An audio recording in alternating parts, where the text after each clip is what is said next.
Bom pessoal, hoje eu vou ensinar para vocês aqui como desenhar pelos realistas utilizando como referência um gatinho que eu fiz um tempo atrás, que eu gravei para o curso de desenhista de animais, tá? E aí eu quero aproveitar também para falar um pouco sobre a técnica que eu utilizei nesse desenho, que foi a técnica do giz pastel seco, mais voltada para o preto e branco. Eu sei que muitos de vocês estão acostumados a me ouvir falar aqui no desenhista colorido, voltada para a técnica do giz pastel, lápis de cor também, só que nesse desenho eu resolvi ousar, vamos dizer assim, modificar um pouco também a técnica, a forma de fazer. Cara, em modéstia à parte, eu curti demais, gostei muito do resultado e também de todo o processo do desenho. Eu quero dividir isso aqui com vocês hoje.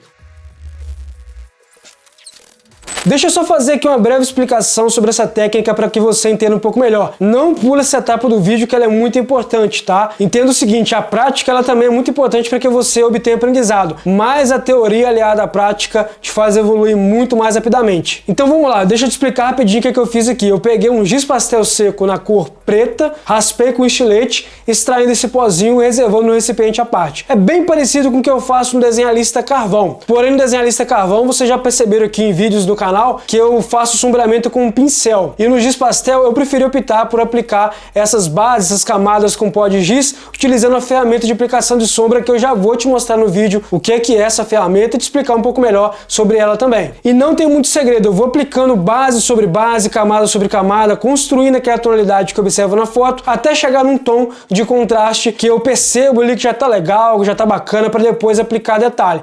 Mas é muito importante você entender o seguinte, como se trata de pelos realistas e com uma técnica mais alternativa, nesse caso aqui desse desenho eu utilizei, antes de aplicar o pó de giz, um boleador, ou no caso pode ser até uma caneta sem tinta para você criar os efeitos, né, aquelas cavidades ali, aqueles aprofundamentos no papel que irão meio que demarcar a região dos pelos, para que depois, quando você aplicar o pó de giz ou qualquer material que você for utilizar, você conseguir recuperar os pontos mais claros dos pelos, a definição dos detalhes, etc. Então agora vamos para o nosso vídeo. Espero que você goste, espero que eu possa te ajudar com esse conteúdo. E se você curtiu o vídeo, não se esqueça de deixar o seu joinha, o seu like aqui e se inscrever no canal se não tiver inscrito. E o principal também, que é muito importante, você ativar as notificações para o YouTube sempre te avisar quando eu postar um vídeo novo.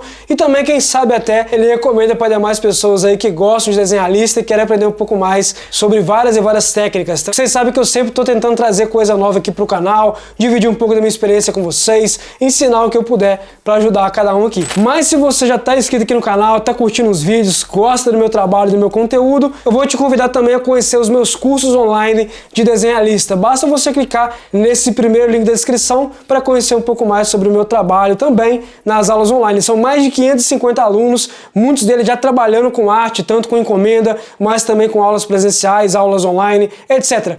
Vamos para o nosso vídeo que é o que interessa. Bora lá? Vamos nessa então. Antes mesmo de utilizar esse tipo de pozinho que você está vendo aqui, que é do giz pastel seco, eu utilizei o boleador para demarcar os pelos claros, para criar essas cavidades que você está vendo surgir aqui no meu desenho. Isso eu expliquei na introdução do vídeo, então se você não assistiu, volta lá para entender e compreender melhor. Feito isso, eu vou utilizar agora essa ferramenta de aplicação de sombra, que é uma hastezinha em látex com a ponta de espuma, para pegar o pozinho do giz e aplicar no meu desenho, trabalhando esses nuances, esses valores tonais, esses aspectos das manchas que eu observo na fotografia. Estou sempre com a minha imagem de referência do lado ali para você meio que entender o que eu estou fazendo. O importante aqui é o seguinte, saber trabalhar e dosar a quantidade do pó do giz de acordo com o tom da mancha. Se essa mancha é mais escura, eu aplico uma maior quantidade de pó de giz. Se essa mancha é mais clara, basicamente eu vou gastar esse pó de giz em um local mais escuro, de acordo com que a ferramenta pede a dosagem, a quantidade de pó de giz, eu vou trabalhando em outros locais ali de tons médios, tons um pouco mais claros,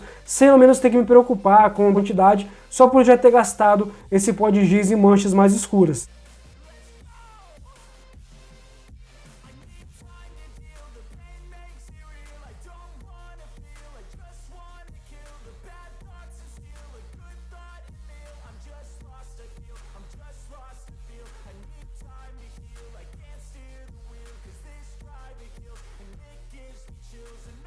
Eu vou utilizar agora esse pincel de linha de maquiagem com a seda levemente rígida, não é um pincel muito macio, para poder integrar melhor as camadas do pó do giz, suavizar um pouco mais o sombreamento, diluir um pouco mais também esse degradê, essas camadas.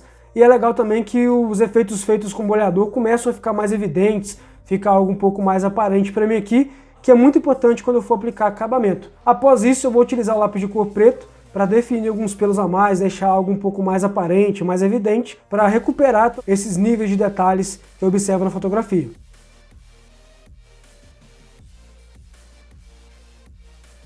O pincel, além de suavizar um pouco mais a passagem dos tons com a ferramenta de aplicação de sombra que eu utilizei anteriormente, ele ajuda também, como eu já expliquei, a fazer esses degradês ficarem mais sutis, mais suaves. Essas passagens de um tom para o outro ficam um pouco mais naturais. É muito importante explicar aqui o seguinte, que essas bases feitas com pó do giz meio que eliminam a porosidade do papel, facilitando depois a utilização do lápis de cor. Sabe quando você utiliza o lápis de cor e sente que ficou um pouco porosa a camada que você aplicou?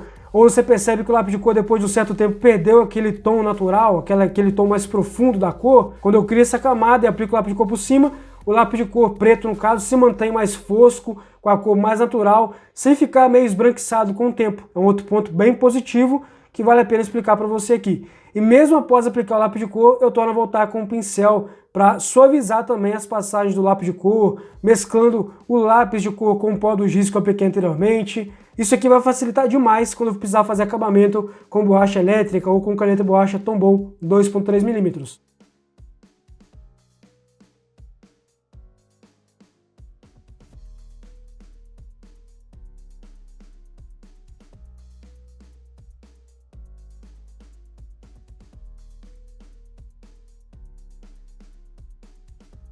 Eu estou adiantando algumas etapas aqui, mas é a mesma coisa que eu fiz anteriormente, tá? Basicamente o que mudou aqui é que é uma região um pouco mais escura, ou seja, tem menos luz, consequentemente vai ter mais sombra. Mas eu utilizo a mesma linha de raciocínio para essa região também, trabalhar com camadas, degradês, puxando do escuro para o médio até chegar nos tons mais claros. Você percebe aqui que as regiões que eu utilizei o boleador ficam bem mais aparentes, né? Os traços do boleador ficam mais evidentes aqui no desenho. Isso vai ajudar demais lá no finalzinho, quando eu precisar recuperar os pelos mais claros. Fica até o final, tá? Porque vai chegar numa etapa aqui muito importante que se você pular, você não vai conseguir entender o propósito completo do vídeo, tá bom? Após utilizar a ferramenta de aplicação de sombra, eu torno a voltar com o pincel para fixar um pouco melhor o material sobre o papel, integrar melhor as camadas e também deixar esse tom um pouco mais contrastado. Como já expliquei anteriormente, eu trabalho com os lápis de cores preto e também nesse caso aqui um pouquinho do cinza. Lápis de cor preto para intensificar mais as sombras, a definição dos pelos e para finalizar eu vou utilizar a caneta borracha 2.3 mm da Tombow, da piteira circular, a Mono Zero, para detalhar os efeitos mais claros de pelos, recuperando esses pontos de claridade dos pelos que eu fiz anteriormente com o boleador, antes mesmo de aplicar o sombreamento. Vou deixar você agora com o finalzinho do vídeo, onde eu estou utilizando a caneta borracha 2.3 mm e também um pouco da borracha elétrica para fazer os pelos mais claros. Espero que você tenha curtido esse vídeo, espero que você tenha gostado. Se você gostou, deixe o seu joinha, o seu like para fortalecer ainda mais o crescimento e o engajamento do canal. Se inscreva no canal se não tiver inscrito. Ative o sino para receber todas as notificações para ficar por dentro de novos vídeos que eu postar aqui no canal. Vídeos com esse padrão de qualidade que você está vendo aqui. Aulas narradas, 100%, passo a passo, explicando, mostrando, exemplificando do jeito que eu gosto de fazer. Forte abraço, espero você no próximo conteúdo, no próximo vídeo. Valeu, até mais. Falou!